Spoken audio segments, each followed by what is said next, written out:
My fish fam! It's Nikachu, the Merfolk Master. We are playing with Urza's Saga in Modern Merfolk. Let me explain. They didn't ban anything at the BNR announcement. So what does that mean? Scam is gonna be a really big deck. These Cascade Beanstalk decks are gonna be big decks. And also I'm finding I'm playing against a lot of Yawgmoth and Hardened scales. Those are rising up in the ranks. And the traditional Merfolk deck is just gonna take a beating from all these archetypes, especially these Beanstalk decks that are just outrageously powerful. Like they just cascade into Beanstalk, into Beanstalk, into Beanstalk. We need to fight back. So if you can't beat them, you got to join them. We're going to add Modern Horizon cards to this deck, or at least I'm trying to experiment.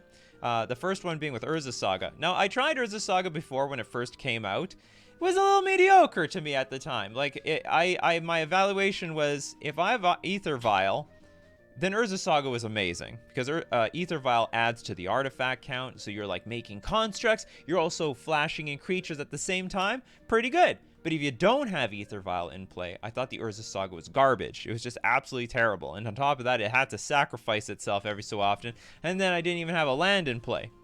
But here's the deal. I don't think I even made a good deck back then. Now I'm playing with 24 lands. So if your question is, hey, Nikachu, 8 brown sources of mana, is that going to be playable in a Merfolk deck? Well, if you took Urza Saga out of the deck, the Merfolk mana base is identical. It's the same.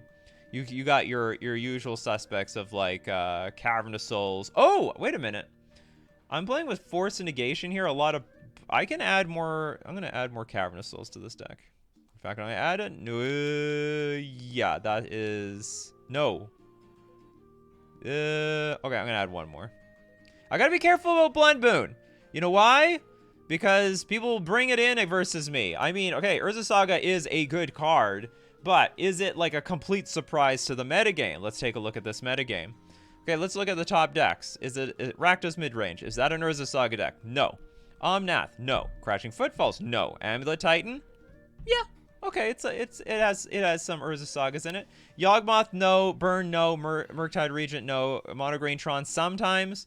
And then here's your staple Urza Saga decks. You have your Hammer Time, your Hardened Scales. So the deal is, it's a strong card, but everyone is prepared for it. Everyone has a plan for it, whether it be Force of Vigor, Blood Moon, Teferi to bounce it. Like we play Spreading Seas and Tide Shaper. So very strong card, but not a complete surprise. And as a result, it's not the most powerful thing you can do in Modern. The most powerful decks are playing with like One Ring, Fury, Bowmasters. Those are all at the top, for sure.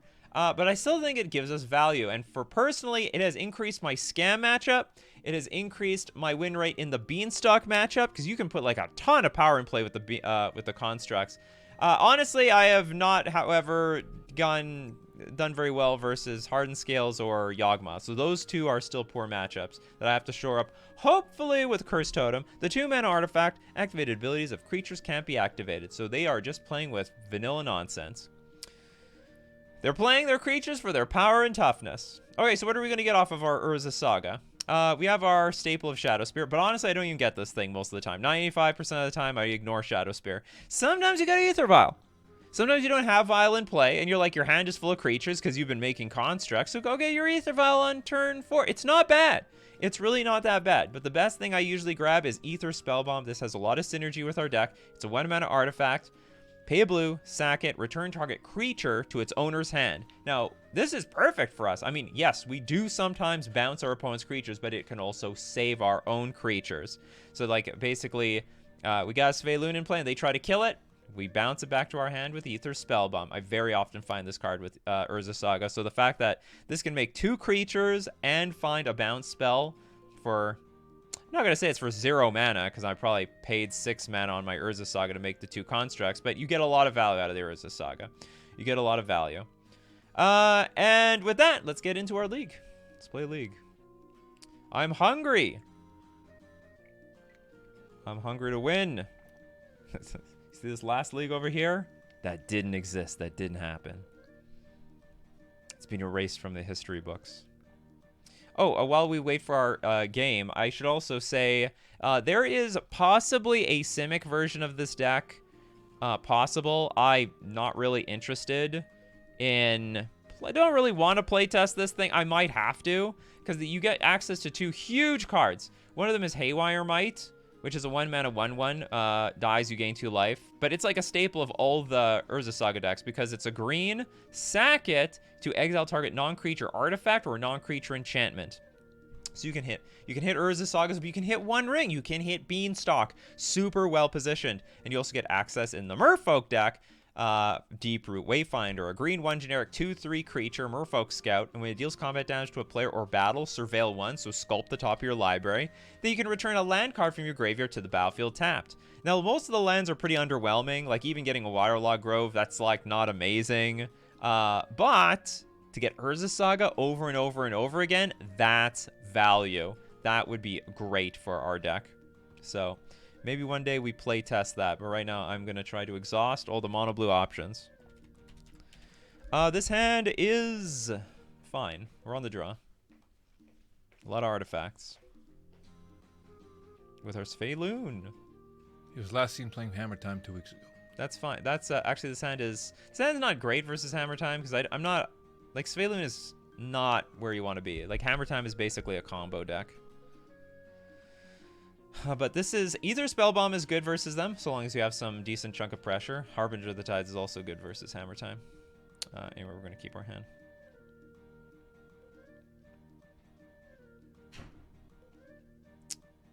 Sunbait Canyon. This is Burn. So our hand is actually okay. So our hand is great versus Burn because we have Shadow Spear. Although they start off with a Swift Spear. Who's going to win, Swift Spear or Shadow Spear? The 2 spears will battle it out. Yeah, so in the late game, assuming we can get our opponent to tap out, hopefully we can play Shadow Spear, equip it to like Sphaloon, and like it'll just be GG from there. Roiling Vortex. Wait, I can't gain life, right? Whenever a player casts your opponents can't gain life this turn. Oh, they got to pay a red though. They always got to hold that up. All right, we're gonna take 2. We're gonna take 1. Now, interestingly enough, my opponents usually die to their own Roiling Vortex. It happens. It just happens. Like, God. Okay, I don't know if, generally speaking... Eidolon. Yeah, just like Eidolon. Well, it's a little bit different. Eidolon really speeds things up. Actually, Eidolon would be great here because we have Aether Vial. Okay, Sunbait Canyon that deals damage to them but draws cards, or the Sacred Foundry. So if I know that my opponent has no more lands in hand, I should go for the Sacred Foundry. Whereas if I know my opponent has a lot of lands in hand, I should go for the Sunbait Canyon. But there's a Roiling Vortex out, so I'm going to hope my opponent does not have a whole lot more lands. Because if they don't have any more lands, they're not going to sack this, and I just would prefer that they take damage every single time they have to play anything. I'm probably going to have to take one more hit from the Swift Spear, and we are going to do our best shot at just trying to aggro out our opponent. Oh, they're going to kill the Tide Shaper. Oh, no, they cannot. Cannot kill Tide Shaper. Too bad. I'm probably just going to take 2 here. And we'll swing back. Because we're swinging for a good chunk of... Like, I do want to make use of my Harbinger of the Tides. So, perfect draw here would be... land, just for Sphaloon. Yeah, I will always yield to this. That's okay. We got the land, and we're going to take 1 damage to 9. Yeah, it's impossible for our opponent to kill us. Doing any of this stuff is not necessary.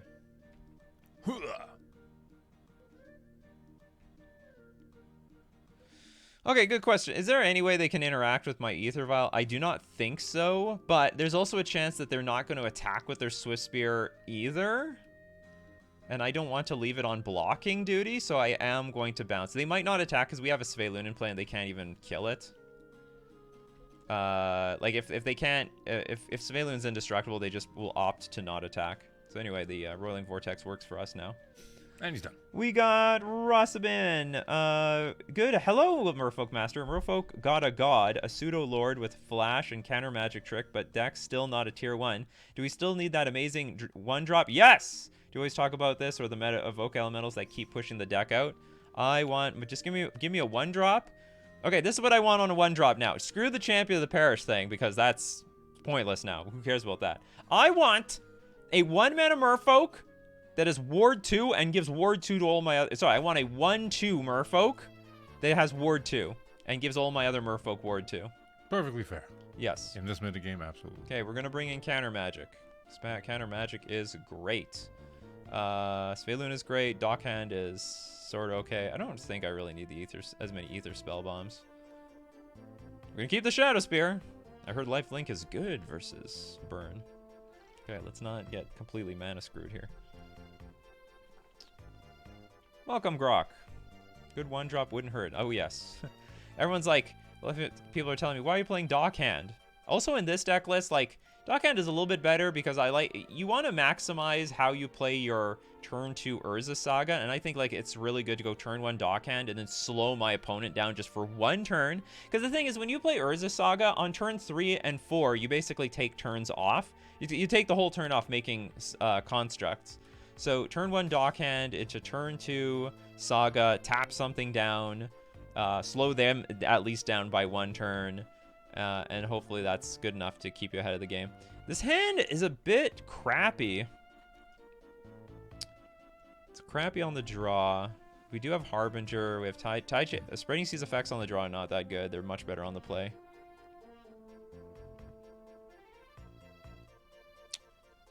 But if we can play Sveilun, that would be very good. Okay, I'm going to keep. It has a counter spell. We can play Tide Shaper and can cycle the Spell Bomb, worst case scenario. Also, Harbinger is particularly useful in, you know, bouncing this stuff. Okay, our opponent starts off with Sunbay Canyon. That is not good for them. Okay, Hexcatcher is good. Okay, Merfolk. I'll just play Spell Bomb.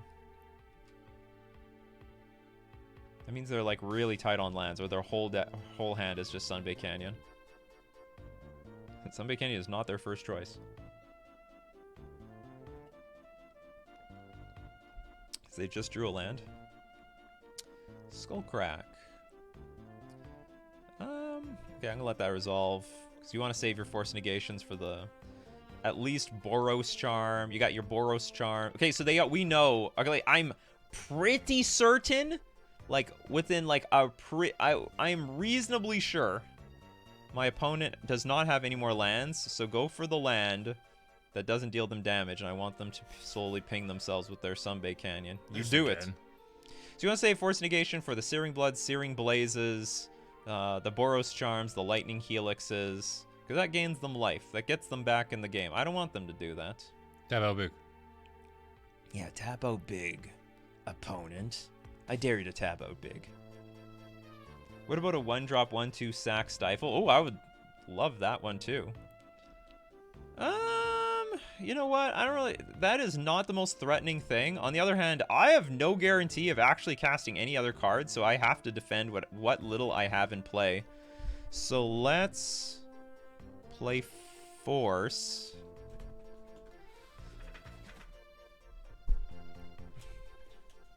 It's possible they're just going to play like another Bolt on this thing anyway. I find it strange that they're lightning bolting this. They could have just attacked with their Swift Spear, and then if I block, they bolt me. Yeah, we're going to keep this thing alive. I will get rid of... If I have enough mana to play Sveilun, I don't have... No, but I might play Harbinger. Maybe we'll get rid of the Spell Pierce. They're starting to curve out with a lot of mana, and I'm probably not going to have the mana hold this thing up.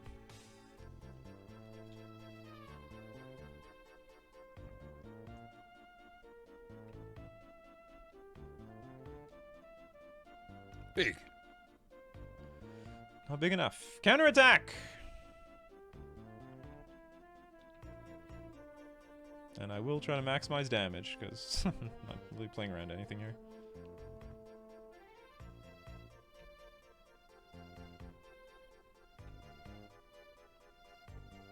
Don't Searing Blaze me. I don't like being Searing Blazed. Searing Blood. That doesn't kill it, though.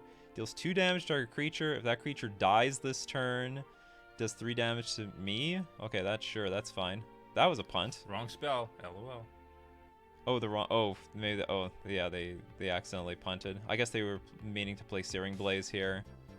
Which in that case, I would have just sacked the 2 I'm pretty sure I would sack the 2 creatures just to prevent the damage. Or sorry, yeah, prevent. No, maybe I would just take 3. Well, maybe this thing's gonna die anyway. Okay, no, just lava spike. Okay, well, I'm just gonna get hoofed in the face for like a lot. But they're almost dead too. I can also bounce that thing with. Well, actually, I can't bounce. I need blue mana. Island. Urza Saga, just in time. Not okay. I can attack for 7. Play the dockhand to block. Seems good. Urza Saga as a random land. Okay, I'll cancel. There's like no way you can play anything off your blue mana, right? Well, just in case. Well, I don't know what I'm playing around, but I'm gonna play this dockhand anyway. We'll attack for 7. And they're actually dying to their own lands. Like I have 2 Sunbank Canyons here. It hurts. Okay, they have to have. Like, they have to have Searing Blaze, right? They have to have Searing Blaze. Or what do they have? They said wrong spell. Like, you didn't have to cast this thing. Oof. No. Well, you can. No, this is fine. If it's Yeah, if it's you got the Hex Catch. Yeah, I can. I'll counter it. Yeah, like, and I'll get them to tap out. Yeah, so it is. Still get prowess, but it doesn't matter. We'll sack this, and I have two drops here, so 2 damage we'll get through, and we'll win. Oh, so they gotta pay 1 life for the Sunbay Canyon.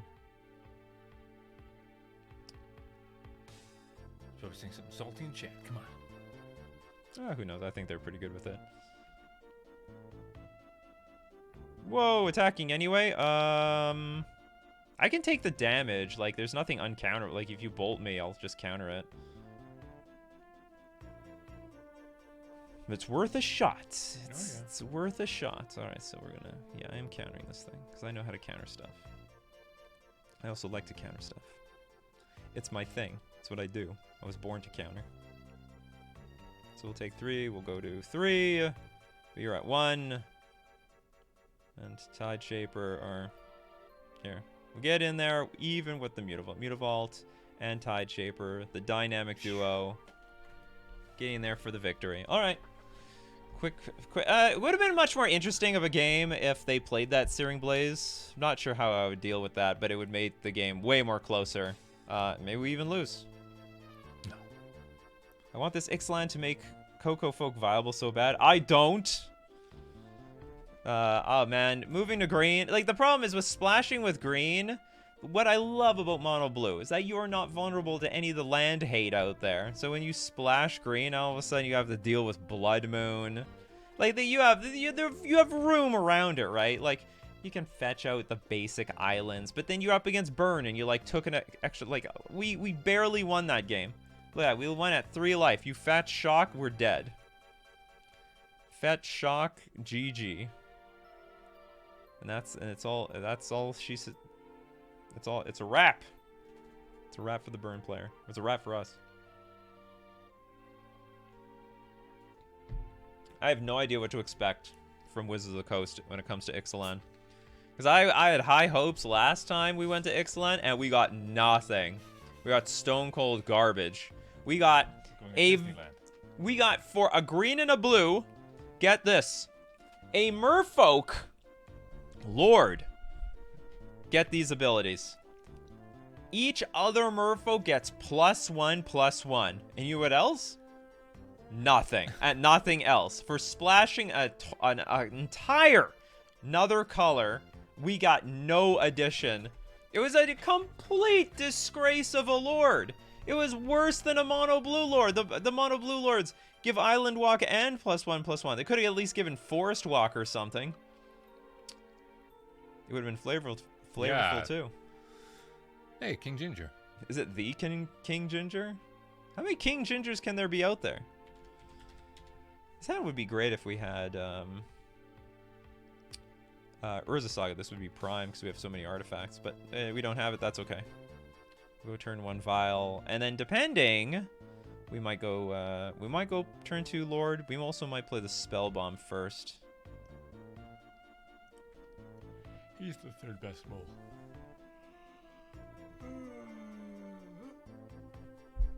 It should give Forest Walk, I know. You should just like Or- choose upon entering the battlefield which one it gives. Should give Hexproof or so, I don't know. But for splashing an entire different color, I can't believe the lords get worse. What a meme that they're turning Merfolk into. Another burn deck. It's just burn day today. So chances are we are gonna play this spell bomb. Monastery Swiss. Yeah, I'm probably gonna play this spell bomb. Oh, we are gonna play the spell bomb, but we're gonna play it off of Urza Saga. Yeah, this is great. Okay, the power, people. I'm telling you, the power. Now this burn player is like, what is going on here? Urza Saga in a Merfolk deck. They don't know it's Merfolk. This is almost completely. This is almost a prime example of Merfolk. If they tap out to burn us, like with Skullcrack or something, I will bounce the Swift Spear just to save some life. Even though these constructs would be way bigger with the Ether Spell Bomb in play.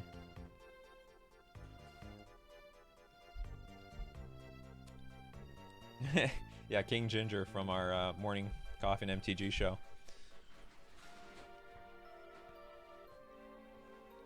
Yeah, so if they throw any burn spell, save some life here.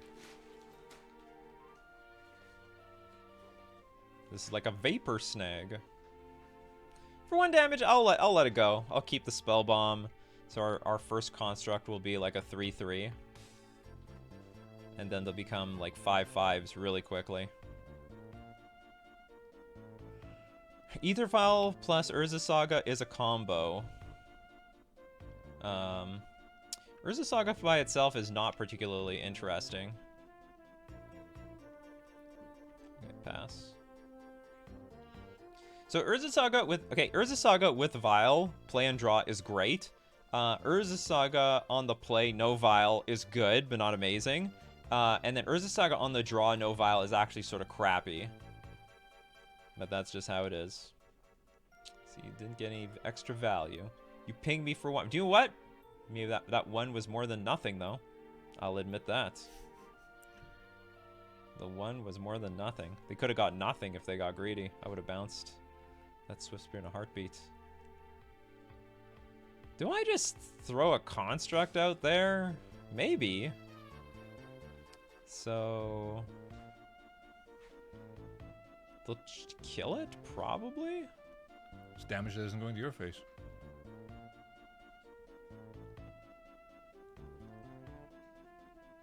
How much damage can I take? Well, here's the deal. Like, I can still get Shadow Spear in a few turns, but how much damage is this going to be? This is going to be potentially 8 damage. That sounds terrible. You know what? I'm getting Shadow Spear. Let's just block this. Try to block this thing and just prevent damage. Just classic anti-burn stuff.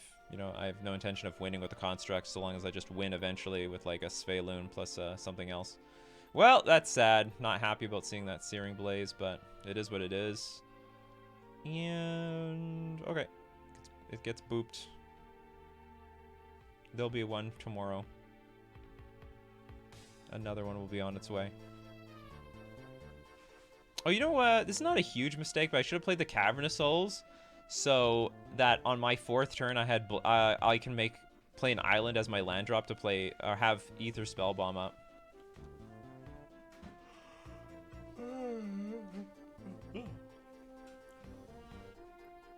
Rift Bolt.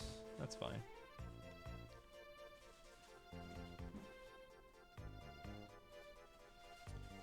We'll take the Vial up, because it would be convenient to have Ether Spell Bomb up. Oh, I got a Dockhand. No! Oh no, I let this thing resolve. I can't even tap it for mana. Okay, we'll just get a Shadow Spear, I guess. Okay, we're going to make the best of a bad situation. I'm going to equip for 2. Attack for 3. Supposed to have a construct in play, though. It's flavorful because he's holding a trident. You know, maybe this is just the best outcome, because I play this Dockhand. I'm going to have an indestructible Sveloon in play as well. Maybe this is just actually the line. I accidentally played the best line.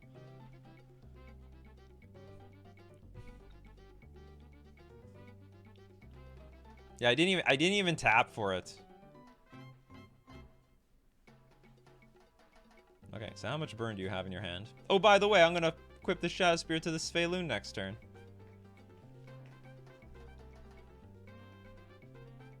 Are they going straight to my face? What you gonna do? It's taking forever for the suspend thing to resolve. Okay, they are going after the Lord. Which is good!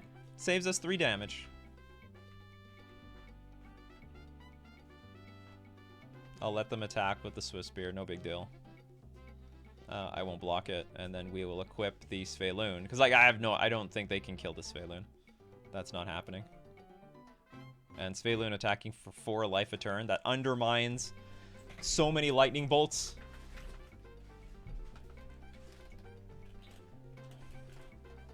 Or maybe they'll leave the Swift Spear on blocking duty to block and then kill Svelune.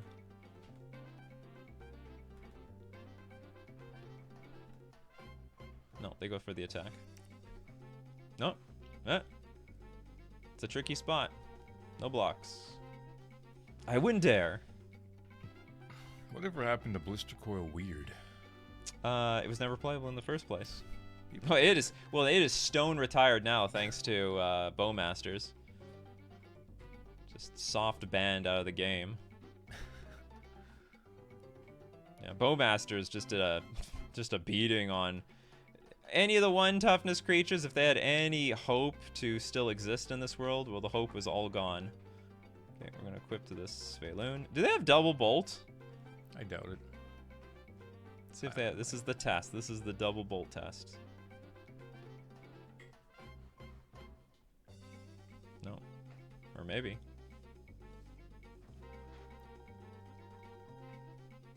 Draw cards. We all love drawing cards. Something's happening here. Skullcrack. Ooh, players can't gain life this turn. Okay, so I don't get any life, but I do get a Manamo. And he gets whooped pretty good. And, okay, so I have option, where are my options here? Tide Shaper with Kicker, hit the white source. And you can, like, double bolt me and kill me. Or Tide Shaper, don't play anything. Tide Shaper, but... Oh, no, wait a minute. I can flash in a Svelune, worst case scenario. And dump the other Svelune. That's okay. Okay. Take them off some of their sources of damage. They came prepared. I have Manamo here, actually. I should make some use out of that. So I can attack with Svelune and untap her to block this damn thing. Svelune with a Shadow Spear seems busted. You're right. Oh, you can pay a red so that I cannot gain life anymore.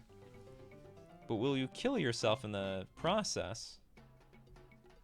You have to pay a red every single turn.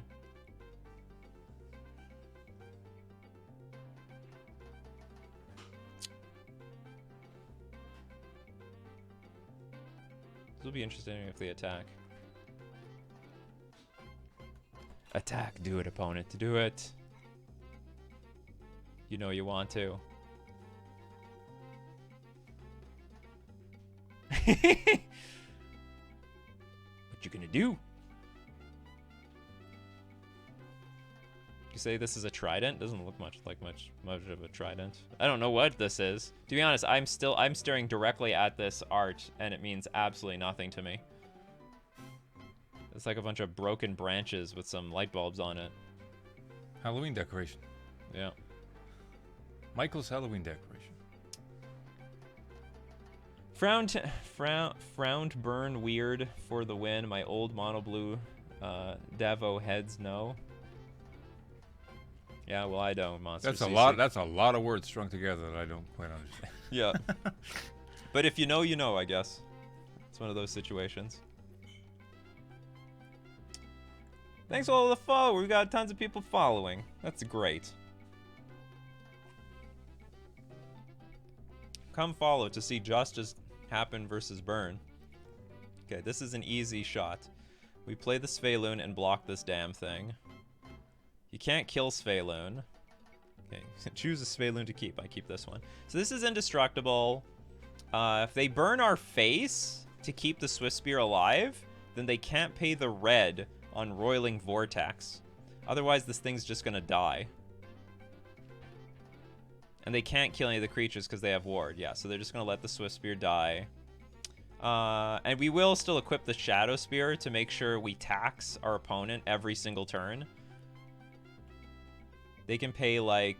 Because they have to pay... Like, if they don't pay, then they are screwed.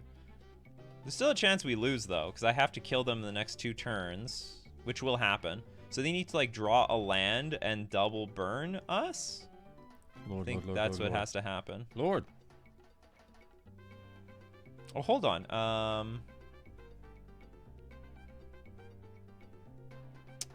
Okay, don't use the ability. Because I have... Okay, well, can I win?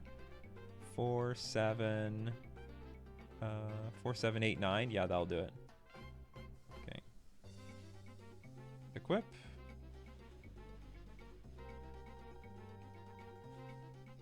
Oh, this still gives it a buff, too. Okay.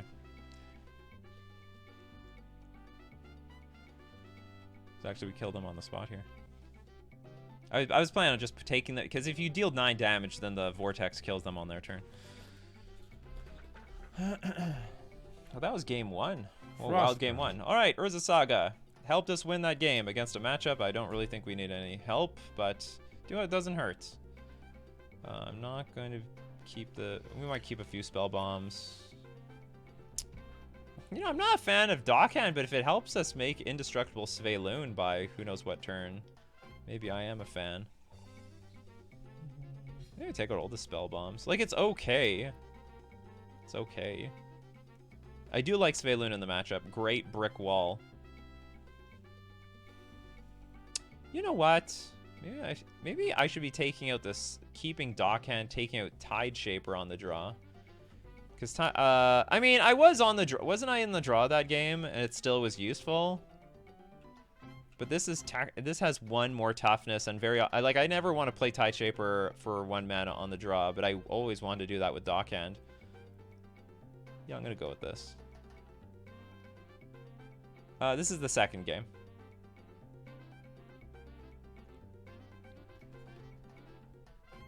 Sorry, this is second match. First match also was a burn matchup. The hand, whatever, it's a hand.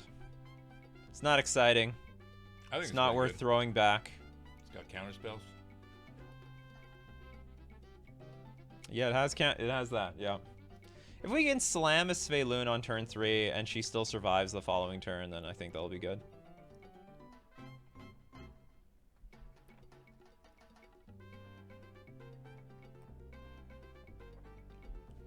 That's their ideal start.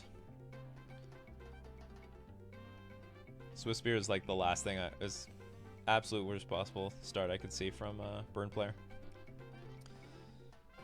Force of Negation.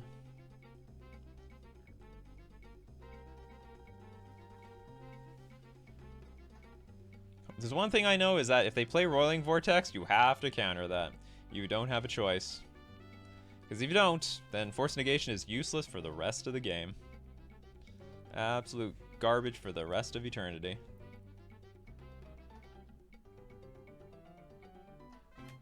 Another Sacred Foundry. They're doing all the work for us. We're at 15. We're at a higher life total than they are. Oh, we're going to hit for 9 this turn. 2 burn spells and attack for 3. Oh, maybe just attack for 2. Gotta save that lightning bolt.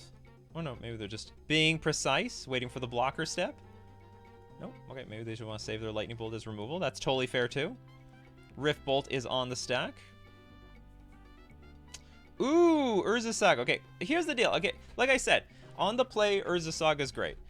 If you have Vial and Urza Saga, play or drop, just play it on turn 2. On the play, if you're on the play with Urza Saga, it's pretty good. You should play it on turn 2. In here, I think it's trash on the draw. Like, I'm not going to play Urza Saga and do nothing, and then, like, not play a Sveloon. So I'm actually just going to play my normal cards, place Saga on turn 3, and then maybe make constructs. Maybe not. Maybe I'm not going to do anything with that Urza Saga. Maybe I'll just tutor out Shadow Spear. I'm gonna figure out. I'm gonna see how I feel. Okay. But don't be tempted to make constructs on the draw without Ether Vial, because it's just too clunky. It's too clunky. It soaks up 3 mana on turn 3, 3 mana on turn 4, and I don't even have an artifact in play. If I had an artifact, maybe a few artifacts in play, I could consider it, but I have nothing. No artifacts. I'm getting a little concerned that I won't be able to counter anything at some point.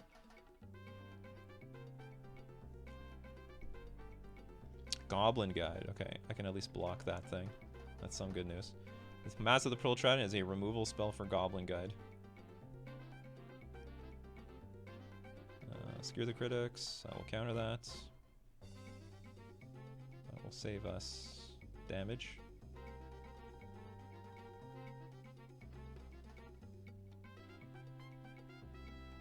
Okay, Goblin Guide, what you got for me? Nothing. Harbinger of the Tides. Not terrible. I can pitch it to force a negation. That's your future. Being pitched. Okay, Sveiloon. Do something on defense, damn it. Do something. Do something. Do something. I'll do a little dance. That's what I'll do. Wonder if our opponent has like Searing Blaze and just can't really play it because they don't have any lands to play it. You know you want to block. Come on. You know you want to block. Okay, I have a lot of options here. Well... So if I attack, you block, you bolt.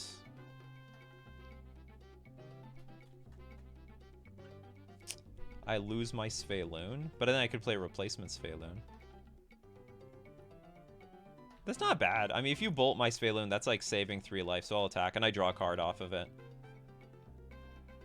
Also, well, let's see what they do, because if they block and they bolt, I could just hard cast Force Negation and they lose the Swift Spear too. I played the Mutavault pre-combat just in case I had to attack with this thing. Skullcrack. That is making me nervous. Counter it.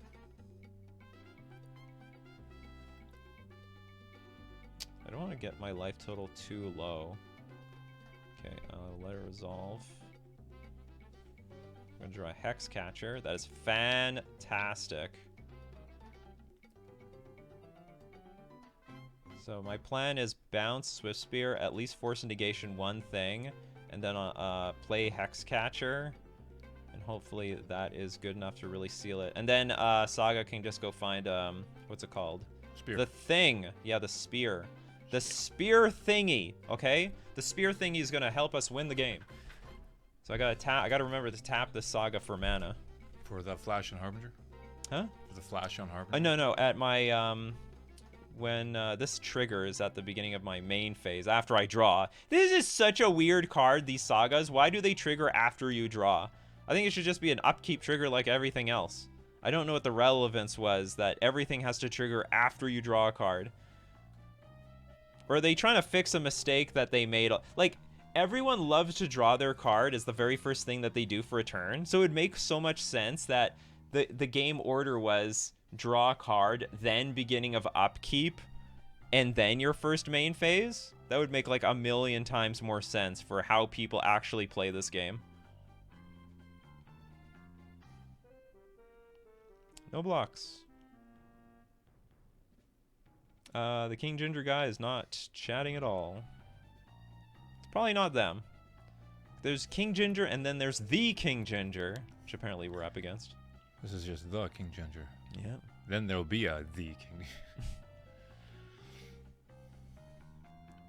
That was enough to win? How do you give up from here? I don't get it. Or you just legitimately don't think you can beat a Sveiloon. You have 3 cards in hand. They're not lands. Unless they are lands. Maybe they were lands. It could have been 3 lands and they were just saving them because they're like you have nothing else to play. That's possible. And they were just saving them for Searing Blazes. Okay, we're 2-0, 2-0 so far against burn decks. Not an exciting league so far because I'm not trying to prove anything against burn decks. Although, I mean, Urza Saga to find... Oh yeah, I guess they saw the writing on the wall. They know the Saga will get the Swift Spear, which will make them lose. So, I mean, I guess that's the reason they conceded.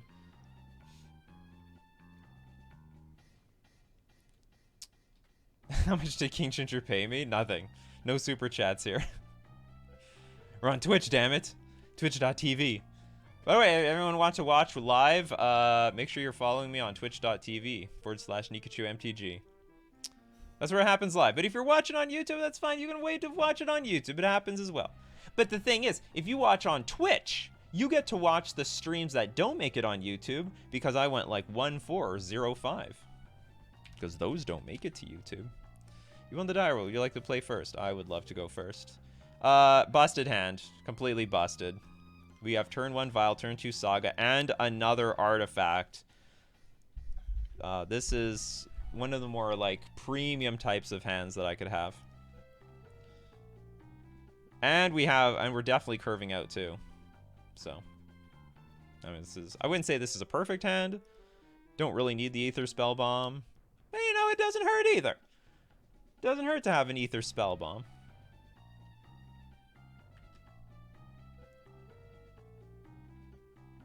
Oh, how much did I pay the burn player? Nothing. Oh, we're up against Amulets. All right, Saga versus Saga deck. Oh, sorry. Hammer Time.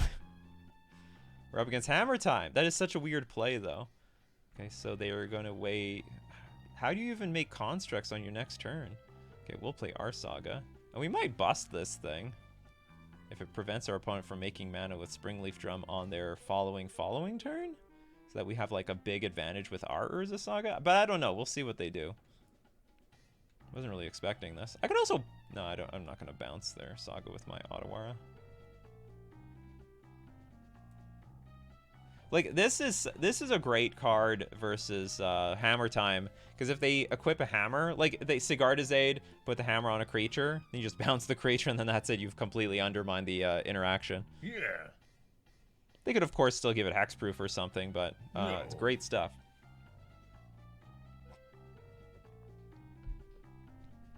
Hardened Scales. Hardened Scales is here. Well, what are you? They're going to get the Ozolith. I'm surprised they... Anyway, I'm a little surprised how they use their Urza Saga, because it's just going to die. What are they looking at? They found a Zabaz. So they can make one construct. They can make one construct. Hardened Scales. So I could bounce this. This thing dies. They have no mana. I'm probably going to bounce this. Because otherwise, on their next turn... Next turn, they can tap, make a construct. So I'm just going to make sure they can make nothing. And that seems like a good interaction. All right, let's kick their ass, because I've lost too many times, way too many times to this deck. And it's honestly just really frustrating. I'm just tired of losing to damn Hammer Time. Sorry, Hardened Scales. There it is, the namesake card. All right, they're gonna float mana, but they're gonna lose their thing. They make no constructs. That was a win for me, in my opinion. First time chatter. Ew, Urza Saga. I like Urza Saga. Another Hardened Scales. And the deal is, like, even in matchups like this, like, I'm fearful of, like, walking Ballista. But if I have Urza Saga, it's not so bad. Another Urza Saga. You gotta be kidding me. I guess that explains the first Urza Saga. Zabaz. 3/3 creature. They have nothing else to play? It's so weird. And they have the Ozolith, so they can dump everything on the Ozolith. Okay. Leave this thing on too. No. Okay. Urza Saga's gonna trigger. So what are we gonna get? Ooh, we got Spell Bomb, which is nice. I guess we're gonna get Shadow Spear. Just so I have trample versus all this crap. Oh yeah, it's gonna be sweet. It will be sweet. Okay, oops, cancel. Play Mutavault.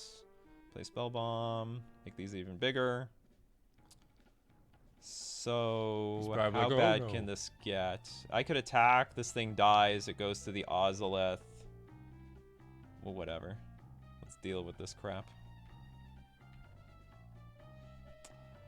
Hogo, Darius, been following you on YouTube for years. Pleasure to see you on Twitch. But yeah, I'll repeat it. You, Urza's Saga. That's fair. I don't blame you.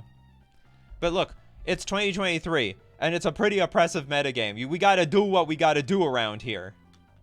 So their Urza Saga very likely going to be better than our Urza Saga, but we can bounce the construct tokens with Ether Spellbomb. So we got that going for us. It'll shrink our constructs just a little bit, but that's okay. So this only counts creatures. It costs 1 less to activate for each legendary creature. Oh, not legendaries. 5-color Merfolk when? I did that a long time ago. It was jank. It's like you're just playing, jamming 5 colors for the sake of jamming 5 colors.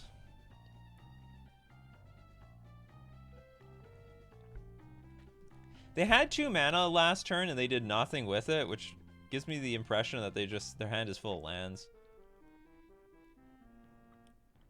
Just full lands. Ha. Okay, they do nothing. Let's play another Lord of Atlantis. Tide Shaper. That would be pretty good. Tide Shaper can be convenient. Do I take this up? I think I leave it on 2. I want to hold on to my Otawara. Just in case I need to use it. No. Tide Shaper. Get those Mutivolts out. You could be swinging for a lot of damage right now. Mutavault. Yeah, but I have to hold up mana for this spell bomb. I think I'm going to equip a construct. If they make a construct, we'll pop it and then see how they block. Okay, hold on. Let's just look. Yeah, how much damage are we attacking for? Okay, this is 3, 6, 8, 14.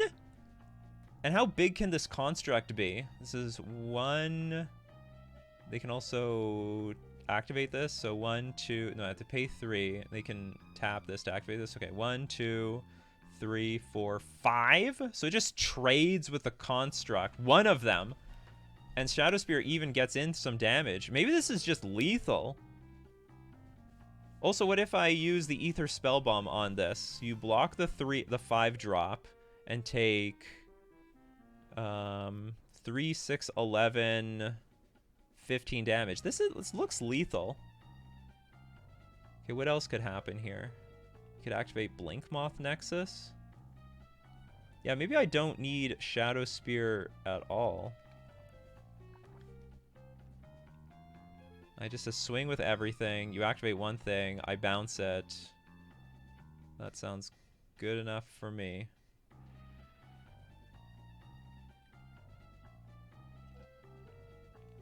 Did I calculate this right? Block, take 5, 11, 15. No, that's enough. Okay, let's see what happens.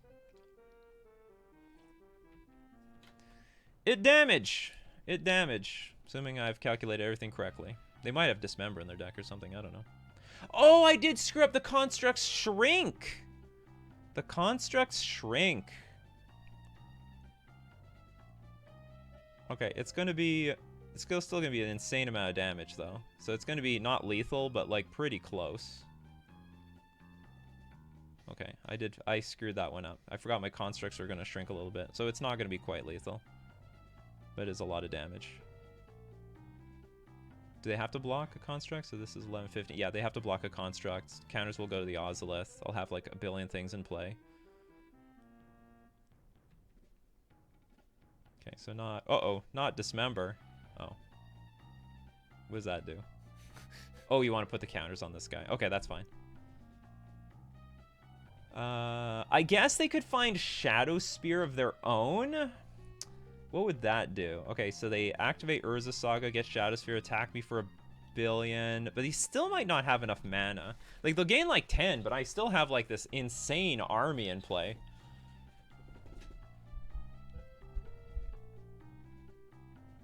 We have joined our former nemesis. I play against this so often. So often. They found another Zabaz. Can you kill me? Another Zabaz. I'm not gonna die, am I?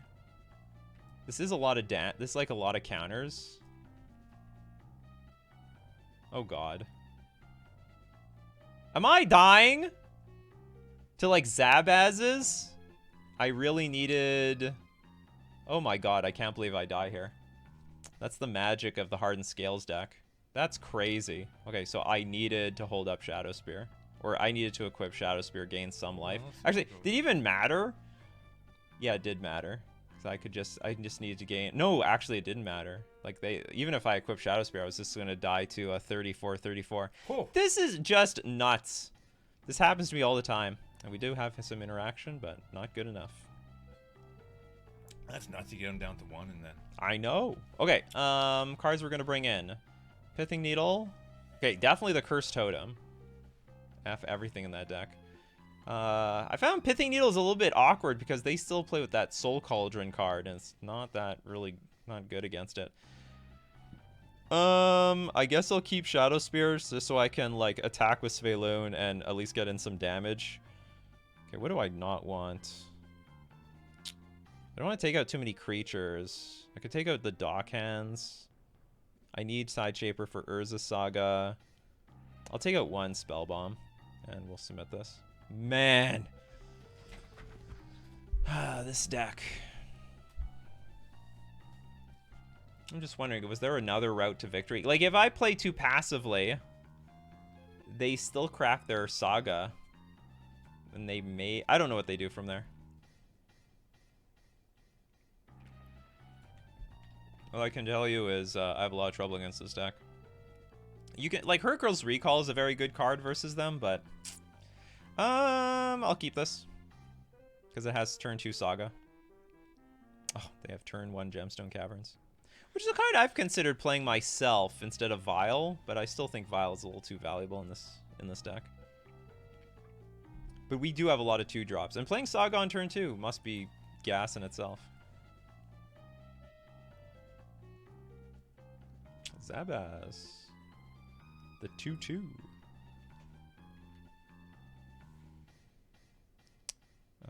I'll play this Saga. So there's no guarantee I actually draw a land next turn. So I probably should just play the Hex Catcher off of this mana. Yeah, that's what I'll do.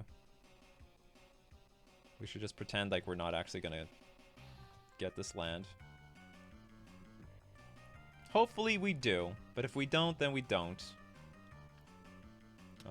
Damn it. Yeah, that's an evil one. That's why we play with Cursed Totem. No, I'm not even going to play this Hex Catcher.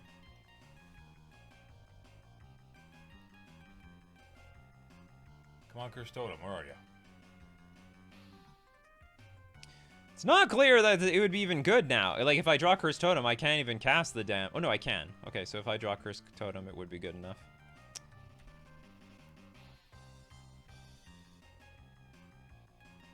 Come on, come on, come on, come on, come on. Big ones! Boom! Oh, we just drew it. Amazing. Okay. Whatever bullets are in the chamber, you gotta unload them now.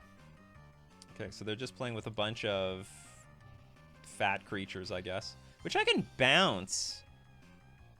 Let's see what they do with any of this stuff. Okay, I'll pass and then figure it out.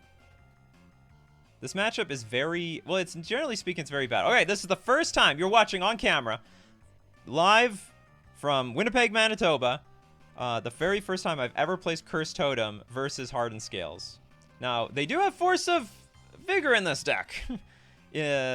So, I mean, we could lose our Aether Vial and the Cursed Totem all at once. Okay, and I still need to find an answer to this thing, because I might just die to, like, Gigantic Construct. So I might have to, like, hold back my Harbinger for that. So just so I can bounce a Construct. So I will let these guys attack. You bounce one and block the other. Then I have no answer to Urza Saga. Okay, another Ballista. Okay, but that's okay. Our Lords can get really big. And I can flash in Hexcatcher at upkeep, so I'm not even going to lose, like, this Urza Saga. So, hold on, let me... Actually, let's wait for the chapter. I don't have to do this right now. Okay, let's draw a card.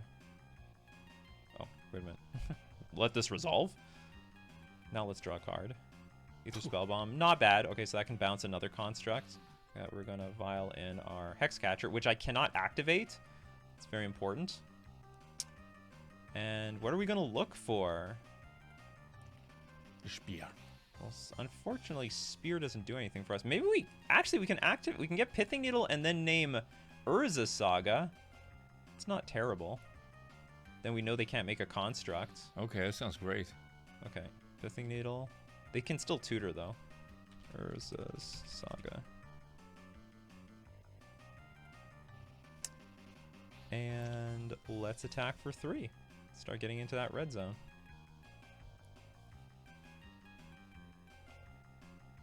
If they block, Violent Lord. If they don't block, we have the option to play Lord later, or now Harbinger something back and then block. They're like, yeah, we're gonna do it. We're not gonna do it. We're gonna do it. They're like, okay, we're gonna do it. I'll show you the bad news. And we still have the Harbinger for later. It's really important to like not really kill the Zabaz. The Zabaz can be a problem because it has modular. Yeah, so he's the one that can transfer. Oh no! They're fighting mana with mana. Okay, so they're gonna name our Ether Vial. It's gonna be a little painful on us. Maybe he'll accidentally name like Aether Void or something. No, that's not gonna happen. And what sucks is we have another Ether Vial in our hand. Okay, so can we win this race? It's not impossible. Actually, wait, isn't the modular thing an activated ability? No, it's a triggered ability. Yeah, I think I'm just gonna take the 3. I think we're just racing, and I'm racing with way more creatures than they are. Also, I can play Spell Bomb. It's not a big deal. If we draw land, any land is good. We didn't draw any land. Okay, so I attack for... Surprised they didn't leave this on blocking duty. Okay, let's just attack for 10. Sorry, 11. They don't have mana to... Oh, they can't even activate this thing. It's not even possible.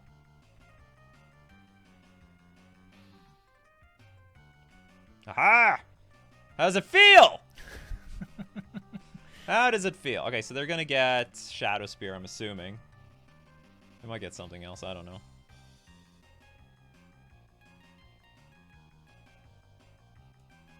Another Zabaz. Okay, that's cute. So now they can move the counters somewhere. But if they do that... 8, 9... Oh god, don't kill me again like this. But I still have lethal. Like, what do you do? Like, you don't have good attacks. He's empty-handed. And then if I bounce the Zabaz, you're screwed.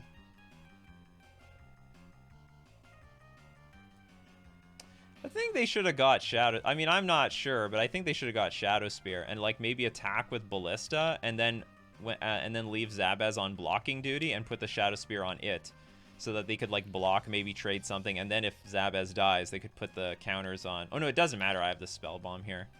Spell Bomb is doing some work for us here. Doing a lot of heavy lifting. Yeah. It's a good Spell Bomb. That's a good Spell Bomb.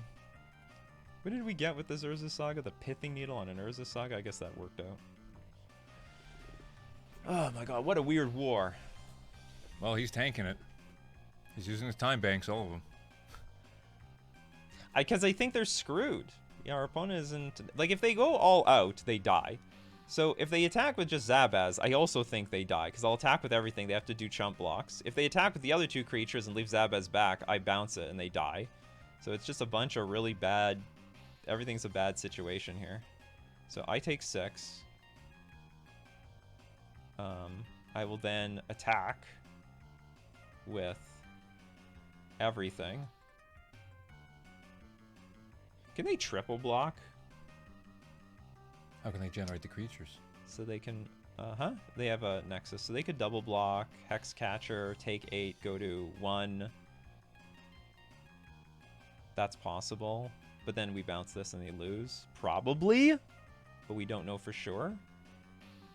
Man, my kingdom for now. This deck has 24 lands! I've never been so mana screwed before.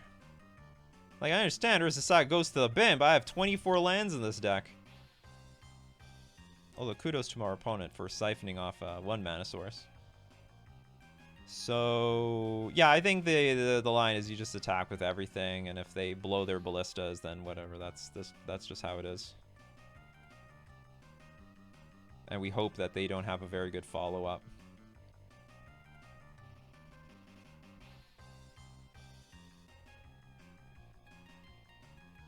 They can double block. If that's even what they want to do. They're gonna chump block each. Okay, interesting. It's interesting. So I have to save the spell bomb for the Zabaz. I don't have a choice.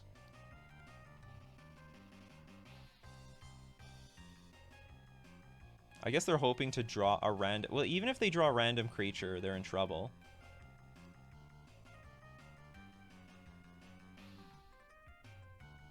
Another Zabaz. So this Zabaz...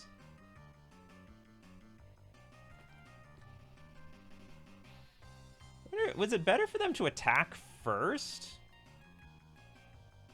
Because this thing has summoning sickness. Whereas the idea that the Zabaz then dies through the legend rule and makes the ballista bigger. Well, how much bigger is it? 2, 5. Oh my god, I can't believe I die here.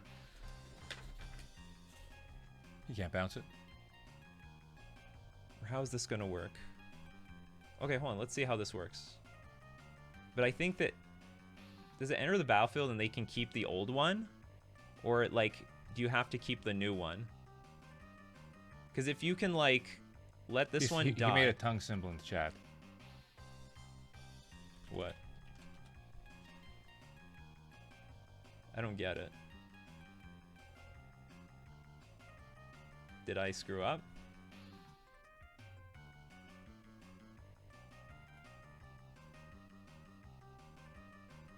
Why is there two legend? Why is there two? Maybe our opponent's gonna. They can keep either one. Yeah. Well, the thing. No. But if they keep, let's say they keep this one, or I guess they're giving us the tongue because we're gonna lose. So it still has modular. Unbelievable. Yeah. So we die anyway.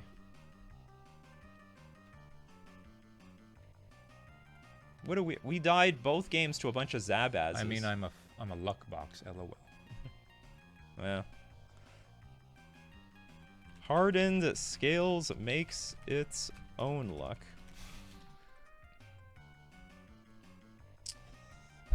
Like anything, I think we win if they play anything else. Maybe I'm wrong. I mean, I don't know. Like this is the only way they can move counters from one creature to another. All right, we die.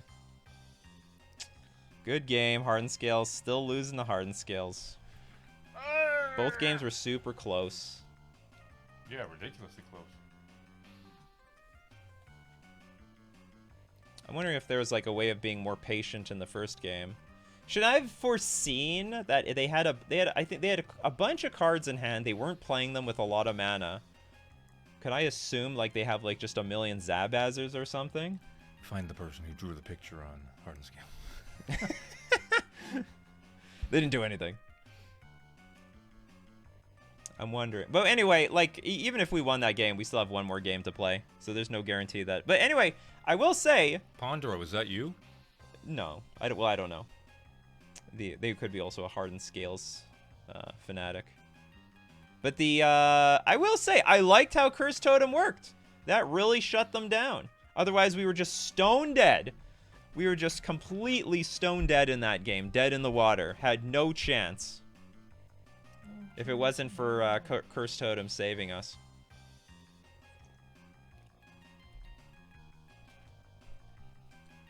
Yeah. I'll be thinking about that one all day. Where could I have made a better attack? Coco Folk could have played Oof. Yeah, also Coco Folk would have folked their own Ether Vial, if you get my drift. Yeah, the problem with Oof and like Oof is fine if the players have a lot of artifacts, and even against Hardened Scales, I would bring it in. But it's clunky because you also want to be mana efficient, but you can almost never be mana efficient with Collector Oof in your deck. You just always screw yourself. You have to ruin your Ether Vial and make your hand like basically your game plan pretty clunky. And honestly, I don't think Grizzly Bears like Oof can get it done versus Hardened Scales, so you do rely on the rest of your cards in your deck. All right, we won the die roll. It's a hand. Keep it.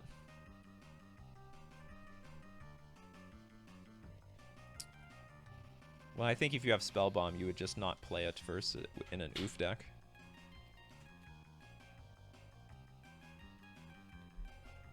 Maybe would. Who knows?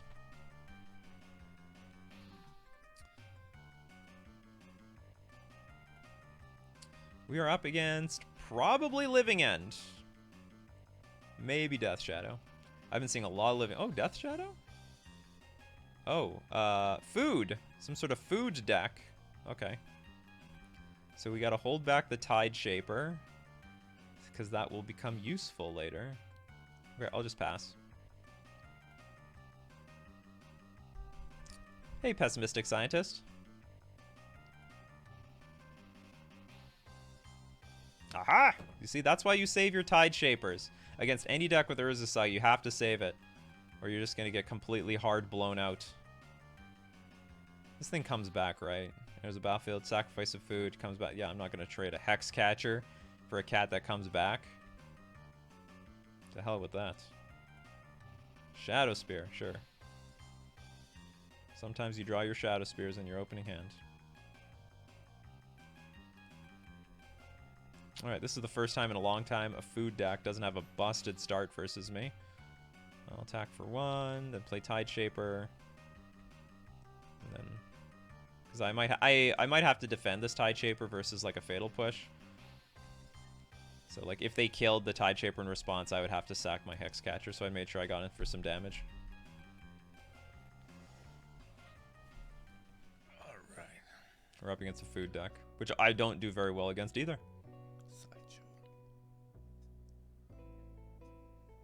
Ooh, maybe I can bring in the... Chubby Meatball. Maybe I can bring in...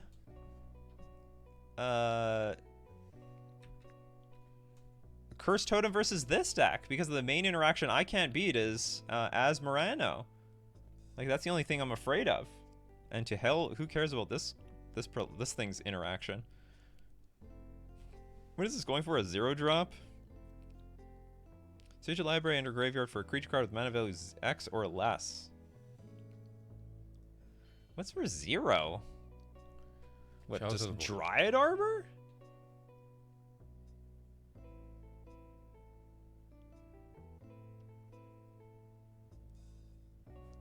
Is it green? Graveyard for a creature card with mana value X or less, put onto the battlefield. Oh, okay, so it can get Asmorano, because that has no mana cost. Okay, we'll sack our delicious Tide Shaper. Chubby Meatball. It is Chubby Meatball. Ask, where's my supper? Where is it? It's in the cauldron. Hop in. I have nothing really to do with my mana. Let's play Ether Vial and a Dockhand and pass. Dockhand has Island Walk. Built-in Island Walk.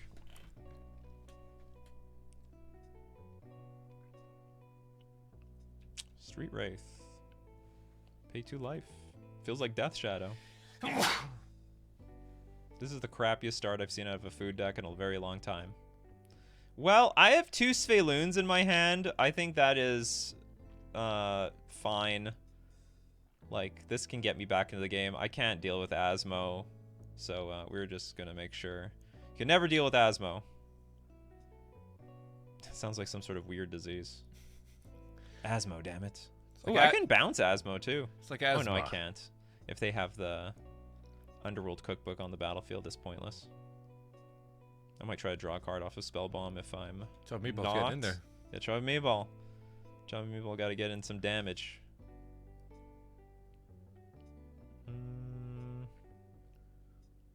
Maybe Harbinger should also get in there for some damage.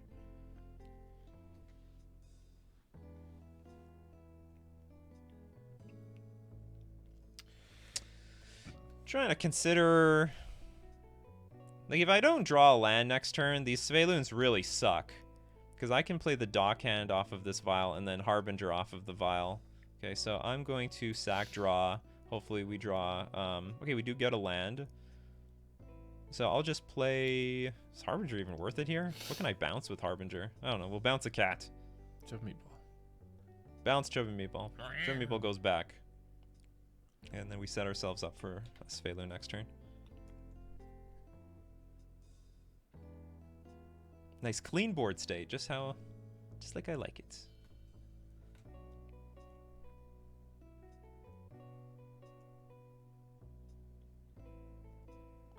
Though. What does that mean?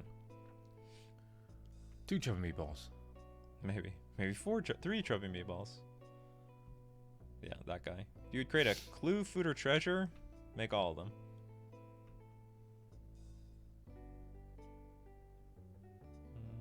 They're not stuck on any particular mana. Not that I would try to tap their lands down anyway. Okay, that's nice.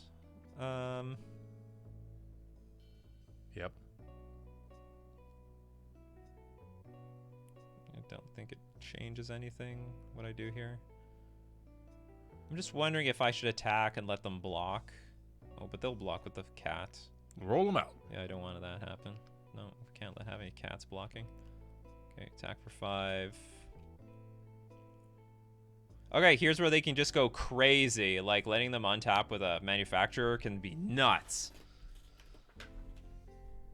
They can just go wild. It's like the last thing I want them to untap with. Would Cursed Totem work against this thing? Not this card. But apparently they conceded. Okay, let's bring in Cursed Totem. I love the idea of shutting off Azmorano with this card. Azmorano sucks. We'll bring in Pithing Needle as well. We need to bring in Dismembers because I want to hard kill their stuff. Hard to kill it. It'll be better than Aether Spell Bomb. We'll remove... Do I need Shadow Spear? I don't remember. Dockhand is sort of okay. We definitely need to keep Shaper. Well, we have to make cuts here. I'm bringing in a lot of cards. Cuts have... Oh, Harbinger might suck. Actually, Harbinger might really suck. Might be worse than Dockhand. Because at least Dockhand interacts early in the game and can facilitate an indestructible Svelune. Yeah, that seems fine. And hopefully Urza Saga is good in this matchup. No guarantees. Maybe I should keep the Shadow Spear just in case I create a gigantic... Yeah, sometimes I regret not having the Shadow Spear in here, so we'll do it like that.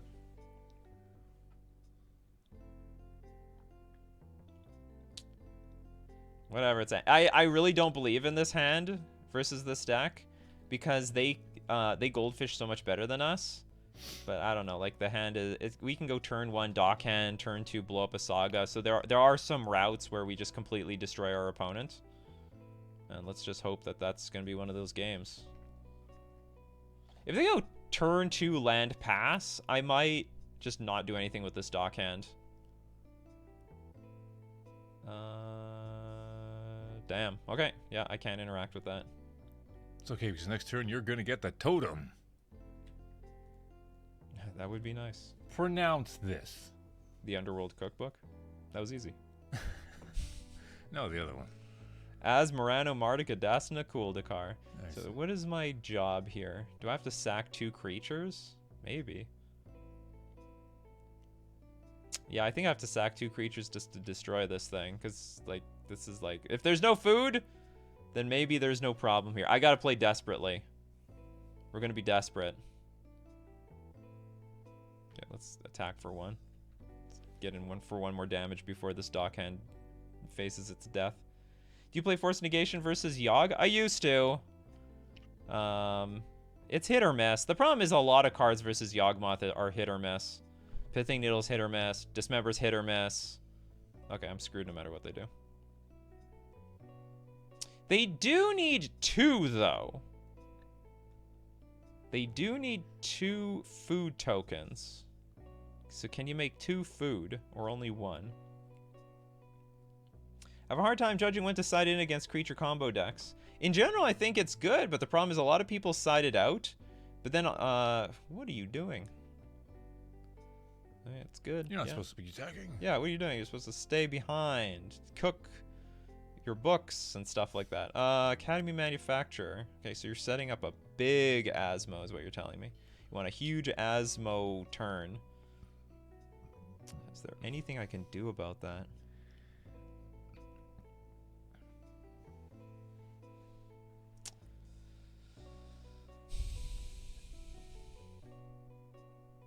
I'd love to attack with this so that they can block, but they can't even block. It's impossible.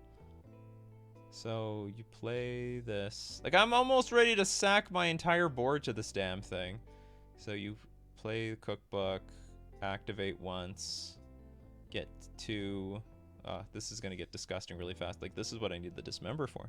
This is what we got dismember for. Dismember. Get him. Yeah, well, I don't know how to get him. Okay, what other options I have? I can actually tap a land down with Dockhand. And then maybe we just sack 2 creatures for this Hexcatcher. Okay, maybe that's a possibility. And then I'll play a Vial. Okay, hold on, cancel. I sort of want to attack with this thing, but it doesn't make any sense. Okay, we're playing desperately. This is Desperado 101. We were playing super desperately here. You've never seen me play so desperately in this game. But I can't let this stupid thing, I can't let the Underworld Cookbook resolve. Take away your only blue source. Have a feeling you don't care. This Food Run Cauldron? I don't know. I don't care. All I care about is the Underworld Cookbook and this as a combo. Oh, so I have to sack 3 things. You know what, chat? We gotta do what we gotta do. I can't beat this card. Like, it's gonna wipe out everything anyway. I have to just pray they don't have another one. I have no choice. We do have a Sphaloon, so we have some comeback potential here.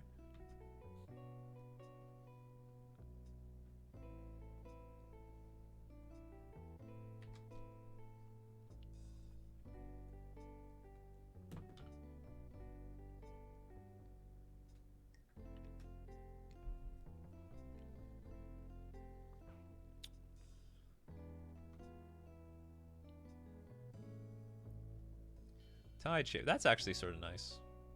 Oh, I can add green. That's convenient. Okay, if they have Underworld Cookbook, we're cooked. They're gonna cook us anyway. Ooh, okay. Maybe I don't want to play this card. No! Okay, hold on. So they have 1 food token. Okay, food token number 1. Okay, they make another food token. Gilded Goose makes food every day. Okay, that's a problem. I need to top deck Dismember here. There's nothing else that I want other than a Dismember. You can't convince me otherwise.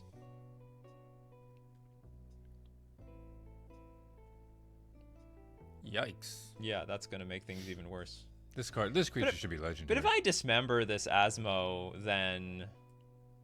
Well, I mean, it'll still be a problem. They're going to draw a lot of cards off of all these things. You want to attack? You want to attack? You need to sack 2 foods. You only have 1. Or, oh, okay. Dismember or the Thingamabob. Both, the Thingamabob works too. The Aether Spellball? No. I got to save Tide Shaper for the Saga. What's it called? The... Shadow Spear. Cursed Totem. Cursed Totem. Cursed Totem. Cursed Totem will work.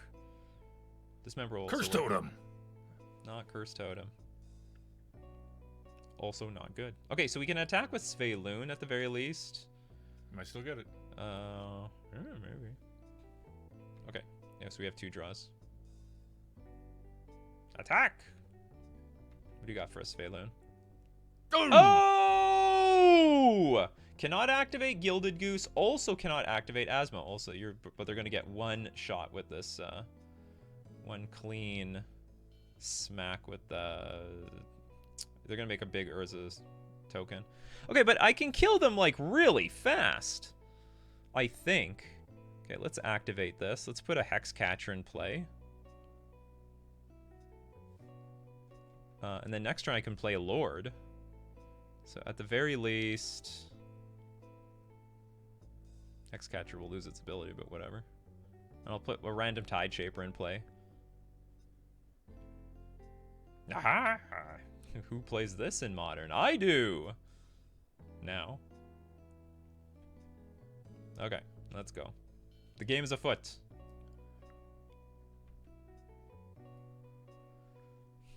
This is really cute because this thing could make a food.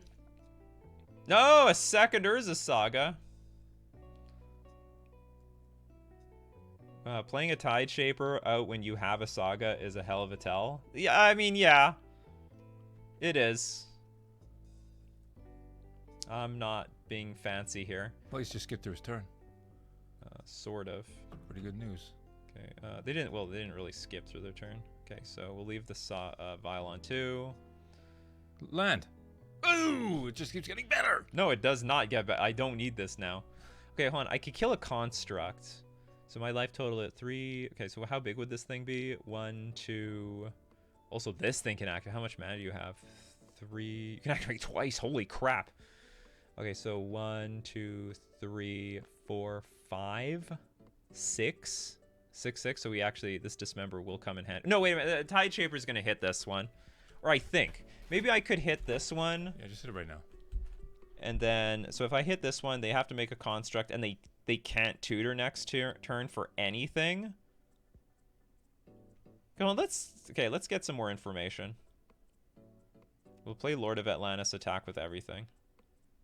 And, I think I'm going to attack with everything. I think I'm going to maybe I won't attack with Hexcatcher.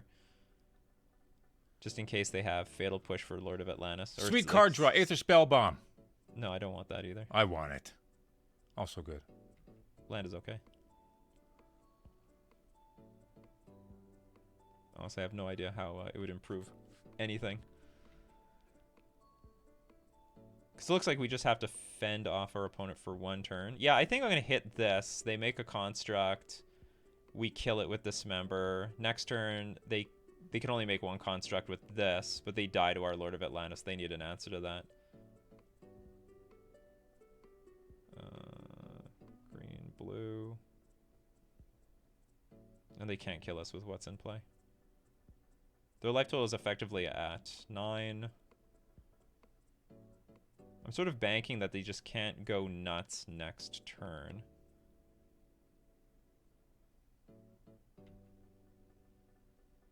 Okay, that's fine. And we're just hoping Island Walk for the win. Maybe I can even leave this in play, because it's only a 4/4, and if they activate Saga, it's just going to become a 5/5, and it dies anyway. But the thing is, I might want to hit the Academy Manufacturer if they put like a clue or something in play. They play something. I might want to kill the Manufacturer. Go to 9. Can they attack me for a lot? They can. Do you think it's worth stopping them from getting Cookbook? Oh yeah, for sure. For sure. I don't want them to tutor out anything. Because like the way the game is playing out, I intend on winning next turn. So if I'm winning next turn, I'm assuming none of this stuff matters afterwards. Totem is brutal, lol. At 3 Asmo stuck in hand. Oh, good game. Well, good for me, not good for them. Okay, Cursed Totem apparently magically has a 3rd good matchup, which is actually good because this matchup sucks for us as well. I mean, sometimes, I don't know how to put it. I do beat this deck, but like it requires me to have like a Dismember at the right moment, or I counter like these spells at the right moment. But if I don't, they just steamroll you badly. But we were sort of lucky in this game that we top decked the Cursed Totem, but that's what the sideboard cards are for. All right, we're going for 4-1. Here's a real question. Did Urza Saga do anything in that match? Any of yours? No. No, in that last one. Any of yours? I can't remember. Sagas? No, any of his? Not really. I don't think Urza Saga did much there. This league is about showing off Urza Saga. I want to show it off versus Scam. I want to show it off versus the Bean. Oh, I love it. You get into some epic battles versus the Beanstalk decks where it's like a bunch of Furies versus these like 4/6/6 constructs or something like that. It can get insane. It's really it's a work of art. It's a beauty to see.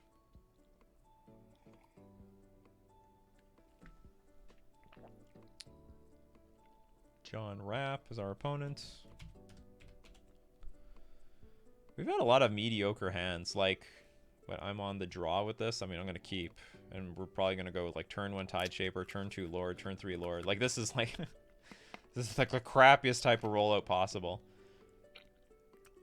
It will be good versus Rhinos. This is the best possible hand we could have. I don't know, not best possible hand, but it'll be a pretty playable hand versus Rhinos. Okay, dock hand. We just drew dock hand. Is there any alternative way we could curve out? So I don't know what this deck is. Mr. Rainforest could be anything, but so I'll sandbag the Tide Shaper just in case I have to hit. Okay, is there any Urza Saga deck that plays Misty Rainforest? Hammer Time, no. Hardened Scales, no. Because this is worth 2 damage. It's just a much better clock. Okay, I'm going to start with Tide Shaper. I'm trying to think. Can this hit anything? And like I'm not going to play it for 2 mana. I'm only going to play it for 1. Because I'm just going to curve out Lord, Lord, Lord. I'll throw a dock hand out there somewhere.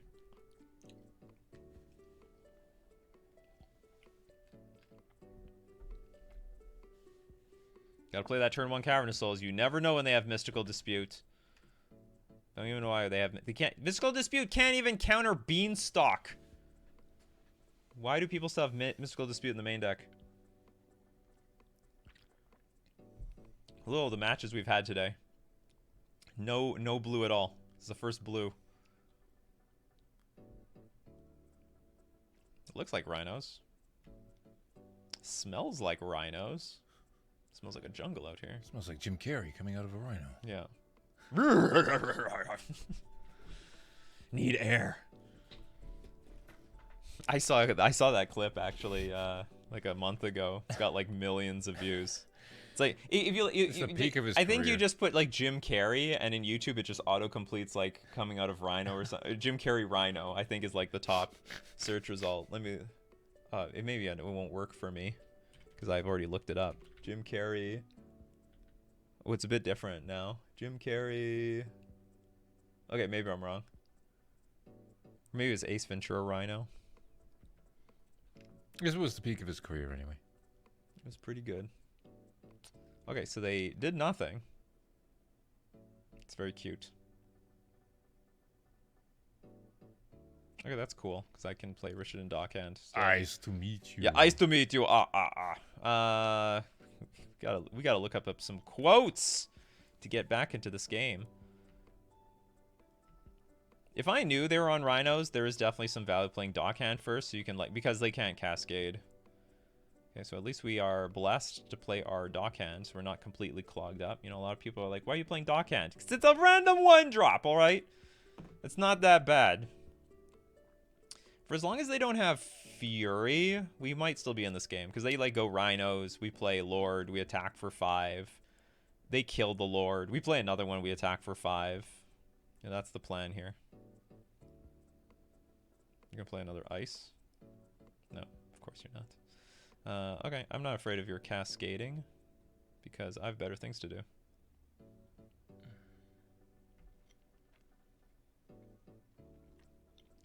See who races who. Can't force negation this. Yes. Big bad Rhinos don't scare me. But Fury, that scares me. It scares me big time. He's got an island, yeah. Oh yeah. That has island written right on it. Written all over it. And it also has forest and mountain written on it. So, like, if Lord dies, we have another Lord and attack for, what, 8? So they can't even crack this. 3, like I 2, said, 1. it's like Fury or bust here. And even if they play Fury, we can still win. So it's like... There's a lot... Like, Crashing Footfalls, there's a lot of room to just, like... It was funny, when I said this hand, when we had the opening hand, it's like a pretty underwhelming hand. But against... Rhinos, it's like fine. It's actually quite a fine hand. Okay, Rhino attacks for 4. I will ignore it. I don't care. Because here they're in a really awkward spot. If they, let's say they play Fire on Lord here. Oof. That's a funny card. That's a big oof. Well, it is tempting because this is like free. Yeah, just pluck it off. No, it's not a free attack because they could Violent Outburst me. They could Violent Outburst me here. Play Lord, pluck it off. Okay, so we're going to play a Lord. I'm assuming they're gonna fire this thing, or what is that split card? I never remember the card. The Dead card and name. Gone. Dead and Gone. Yeah, I just can't remember that. I faced it a billion times. Stomp. Wow, I haven't seen that guy in a while. I saw it like last week. Haven't seen him in a minute. I think I'm still priced into attack here, because even if they kill this Master of the Pearl Trident, they block, say, Mutavault, I still get in... Well, it's just 3 damage. No, I can still kill them next turn. So I think it's worth it to... Plus, he's got to crack that thing. Oh, this is also has Island Walk. Island Walk. Natural Island Walk. Okay. See, look, I threatened to attack them, and they're like, F this! Can't even beat the Island Walker. Natural Island Walk. Okay, Rhinos. Oh, Curse Totem, no good there. Okay, we bring in Force Negation, and the spell pierces. Full crunch go. Like this. I don't think I need Shadow Spear in this matchup. I think we're just going to trim on Spell Bomb and Dockhand. Trim a lot on Dockhand, apparently. Yeah, you want to max your Lords, and Svelun is fine. Because this is something that can soak up an entire Fury. And Urza Saga is... Actually, I don't know how good or bad it is in this matchup. It's a card. Submit. Yeah, be scared of the power of the fish. Okay, this is a busted hand. This is a pretty busted hand. Even if they go off, like we have Harbinger for the very first thing that they play. Or like for half their Rhinos. So the play will probably be turn 1 Mutavault. Or maybe not. Actually, do you know what? There is a problem with Saga because they can ice they can pass and ice us, but if they ice us then they're not cascading. Anyway, we're keeping this hand anyway.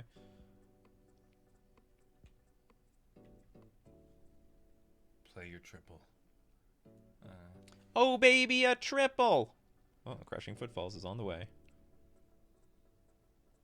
Ooh, we have another bounce spell. Bounce spells all around. So you have a forest. Am I casting anything next turn? Just in case I draw Hexcatcher, I'll play this island. Oops, I almost passed without playing Aether Bell.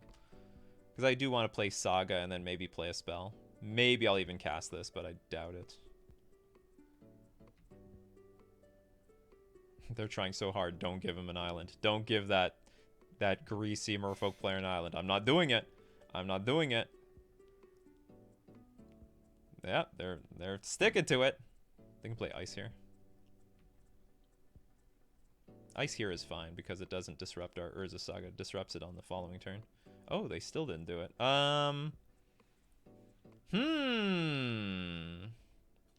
a 1 mana 1/1 worth it? Probably not. If we hit the forest, it's impossible. Oh no, it's not impossible. We can just play another forest, play Shardless Agent. Force them to have it. We're gonna force them to have it. I'll feel so bad if this is Mystical Dispute.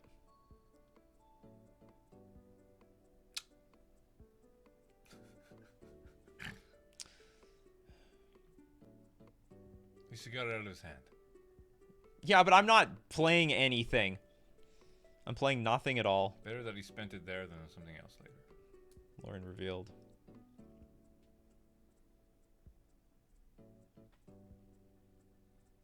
Yeah, I feel like such a fool.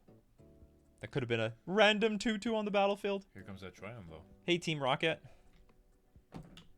They're not even gonna... yeah, they got the Triome. Ooh. Didn't play the Triome. No Triome right now. Alright, it's gonna be a bunch of Rhinos versus our Constructs.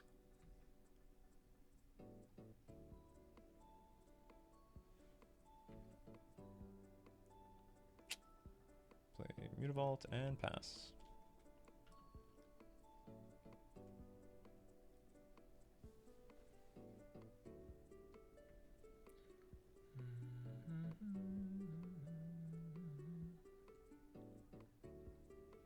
Just gonna pass the turn together. 2 suspend counters. At the same time, man. Yeah. Oh, you're gonna make your Rhinos immediately. Alright, make your Rhinos. It's Rhino time! It's Rhino time. What do you got in your deck? You have Mutavault? Why? Oh, you must have that wizard card.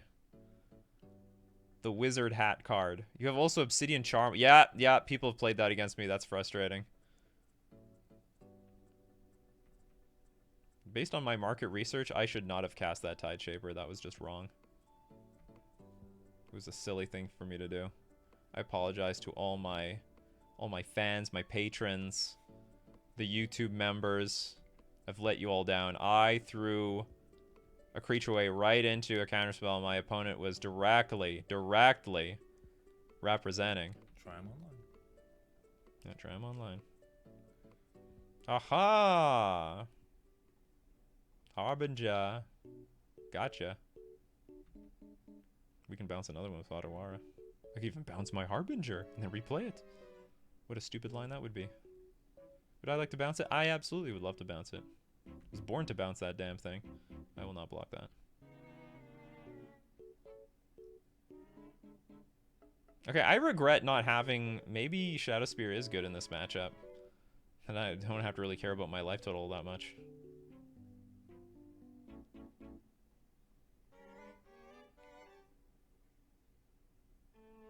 The spell bombs are nice. I mean, it's still interaction, and it's free.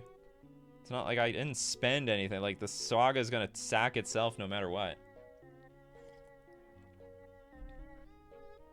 On the other hand, I only have one spell bomb in the deck. I sided out most of the stuff. I'm just counting on Ether Vials and Sagas. That is one awkward thing. Like, I'm siding out a lot of the package versus a deck that I... Like, I think I'm, like, in pretty good position versus this deck. I think I do fine. So, I don't think it's mandatory to keep the Saga package. Like, I don't think, like, I need it. It's just, like, a sweetener to an already pretty good matchup. Another Otawara. This is just gonna be funny. Just bounce all these stupid Rhinos every turn. Okay, I will get the Spell Bomb, though. Put some fear into them. Yeah. It's coming right for you. Maybe. It's coming right for us.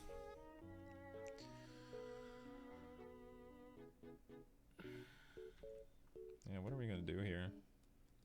They're not even spending mana to get this thing online. Yo, yo, yo, good luck. Thank you very much. The Martin Fee. Crashing for the results. What do they have in hand? Okay, they don't have this in hand anymore.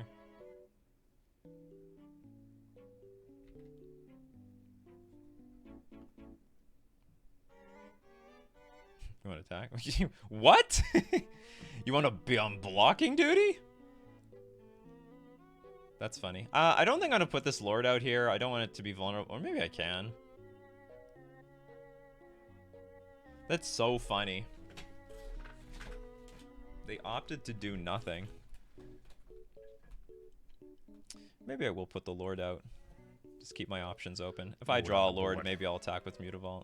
Maybe. But probably not. Like, I'm going to use these Otawaras. Gotta use these Otawaras on something. Keep this thing on 2. Okay, I'll play Cavern of Souls. So if I top deck better lands, I'll always have Cavern of Souls in play. I could always draw 2 cards off of Ether Spellbomb, potentially. I think... Like, if they have Violent Outburst, they would attack. Right? Right? I think they would attack. Maybe I just pass. I bounce. The next turn, we bounce, and we get in. Maybe that's the plan here. Probably offer the trade. The problem with trading is I don't have anything. Like, I don't have anything. So, like, these are removal spells. I should use them up on their creatures. Yep.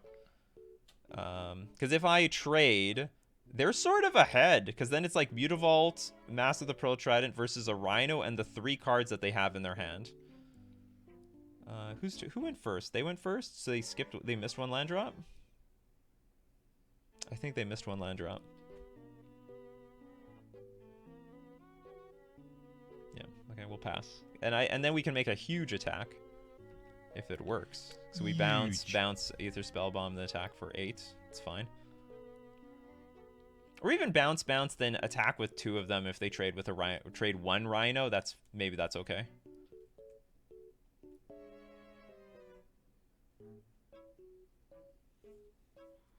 Ah. How dare you? Okay, so... Ooh, that's really evil. I'm surprised they weren't more aggressive. I can't well, I mean, I can sack a Spellbomb. So the question is... No, I don't want to... If I sack the Spellbomb... that's not good. I will just let that happen, I think. We're just still going to deal with all the Rhinos. They can't play Brazen Borrower right now. Like, I could undermine this Borrower like, by sacking a Spellbomb or something, but we're just not going to do that. This construct is doomed to be a 2/2. Now, one good thing, this can't block ground creatures. It's on an adventure.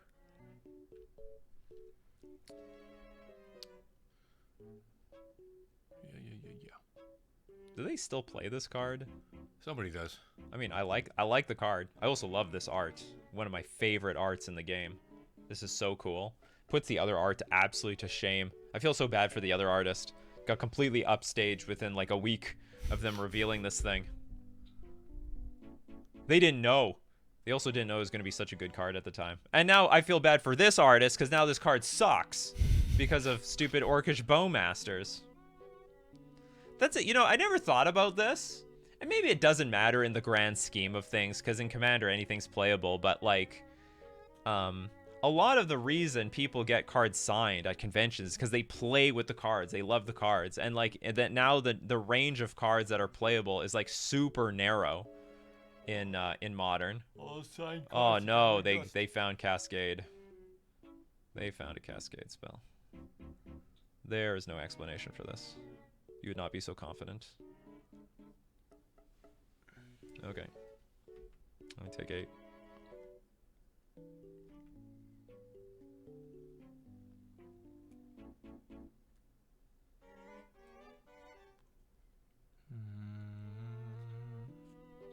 Shardless?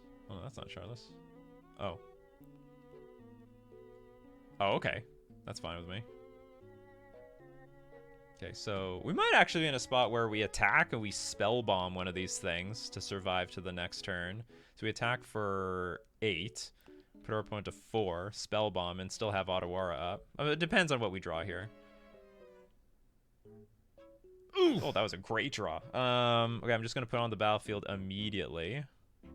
And it looks like we are going to go for that line. We attack for even more than that. What is this? 10? So they go to 12. They go to 2. Really tough spot for them. And then, yeah, just pass. And we just pop one of these Rhinos. I mean, there's still a way we can lose.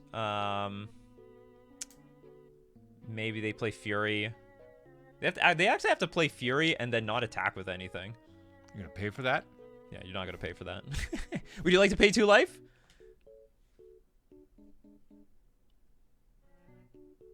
The Footfalls matchup. Matchup I do think I am favored versus.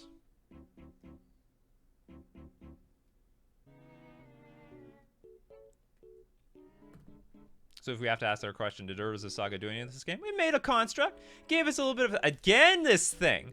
You're dead! You're dead! Even if you find Fury, you're dead. You just died.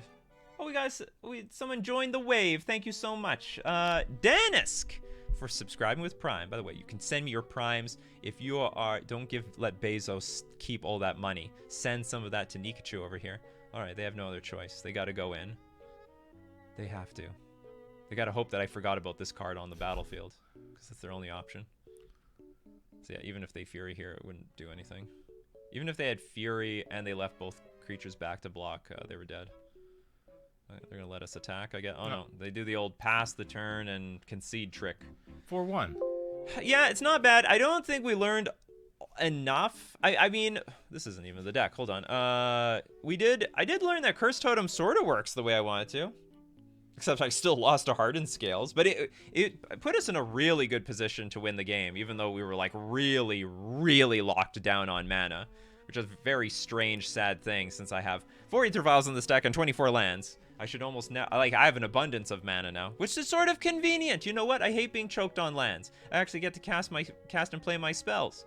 I'm not gonna lie, because I have 24 lands and I usually have an abundance of mana, maybe this deck could play Lorien Revealed. Maybe, okay? I'm not promising anything. But because this deck does have a lot of lands, and we saw it, but in that game, even though I had a lot of lands, it was never a turn of like, I'm going to do nothing and draw 3 cards. I was always still attacking, utilizing Otawara and stuff. So I would have to like play test more and realize how often do I have just a ton of mana and I'm doing nothing with it. So far, I am still doing a lot of stuff with it. This deck is in constant flux. I've been asked already about a sideboard guide. I have no sideboard guide because I'm constantly changing the numbers. I just added Curse Totem to here. I added a 4th Dismember. I've been mixing up the counter spells constantly between Force Negation, Spell Pierce, Counterspell to see what's best. I had Pithing Needle. I removed Pithing Needle. I put Pithing Needle back for the One Ring. Who knows? Is Darkhand going to survive for the future? So far, Darkhand actually has impressed me. I'm going to keep Darkhand for the foreseeable future. And I think the Ether Spell... I hope I proved to people Ether Spell Bomb is very useful. But I would have preferred to show off like what this deck can do versus Scam and even the Beanstalk decks. Because I do... in other versions of Merfolk, I get completely wiped out. But Urza Saga gives me a lot of game versus those archetypes. I think. Maybe it's as simple as playing Spell Pierce in the old decks and Curse Totem to shore up matchups. But who knows? I'm trying to increase the power level. Before we know it, we're going to play with the One Ring and Urza and a whole bunch of other stuff. But I can't guarantee anything. You're already using your nonsense non-fish slots on... I am. No, well, the slots for Lorien Revealed, you just take away some, I don't know, a bunch of basic lands. 4 basic lands. Then any land turns into an island. Any of them. Any lands at all. Deck thinning. It's okay. I'm just kidding. I don't believe in deck thinning whatsoever. Okay, if you like the deck, I'm sure people are gonna hate it because this is an expensive card, but we gotta do what we gotta do around here, all right? Like the metagame doesn't look that great. Do you know what I have to say? It doesn't look that great at like a super competitive level. With my old version of Merfolk, where's my regular version? Like, the deck's fine. Like, you can still do well in leagues with it, because all you have to do is dodge, like, Yawgmoth and Hardened Scales. Well, not really. I also think that you're going to get crushed by the Beanstalk decks. But, like, you can still win techs and stuff with this. But I just don't feel like, again, I would win a tournament with this deck. I was already pretty shaky as to if I could win a tournament with this deck, and now after this Beanstalk got printed, you know, things have just completely collapsed out of control. So I'm looking to reach for other powerful cards that this deck desperately needs. And I hope, and maybe I'll jam even more weirdo cards in this thing to make it even more powerful than it already is. I already tried Emery. Unfortunately, it was too clunky. Emery Recycling Spell Bomb, or what's it called? Mishra's Bauble. Just too clunky. It's just too dirtily. Against, like, in every single matchup we played today, we had no room to dirtle. No dirtling around. You have to attack, be tactical, defend, attack, everything. All right, give me the thumbs up. And I will see you guys next time.